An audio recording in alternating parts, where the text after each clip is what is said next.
Hello friends, good morning. మీకు ఒక విషయం చెప్దాం అనుకుంటున్నాను. ఇదేంటి విషయం చెప్దామని చెప్పి ఏదో చూపిస్తున్నాను అనుకుంటున్నారు కదా.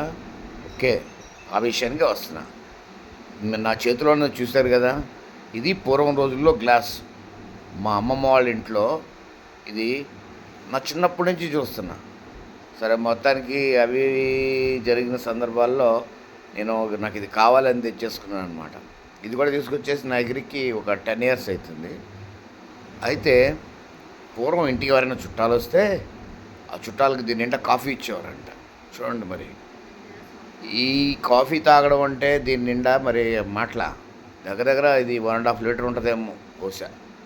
నేను కొలవలేదు, కాకపోతే ఇవాళ నాకు కంటికి కనపడింది. దీన్ని ఒకసారి మీ అందరికీ పరిచయం చేద్దామని ఈ గ్లాస్ మీకు చూపిస్తాను అనమాట. పూర్వం మన వాళ్ళందరూ కూడా ఇత్తడే ఎక్కువ వాడుతూ ఉండేవారు. ఇత్తడి వల్ల ఎనర్జీ పెరుగుతుందని.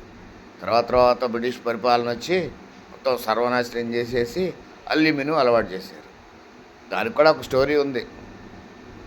ఆ స్టోరీని మళ్ళీ మీకు నెక్స్ట్ ఎపిసోడ్లో అల్యూమినియం గురించి మీకు ఒకసారి నేను వివరం చెప్తాను, నాకున్న అవగాహనకి. మరి మీకు ఇలాంటి వస్తువులు ఏమన్నా మీ ఎగురున్నాయంటే నాకు కామెంట్ బాక్స్లో కామెంట్ చేయండి. Right friends, bye, thank you. Like చేయండి, షేర్ చేయండి.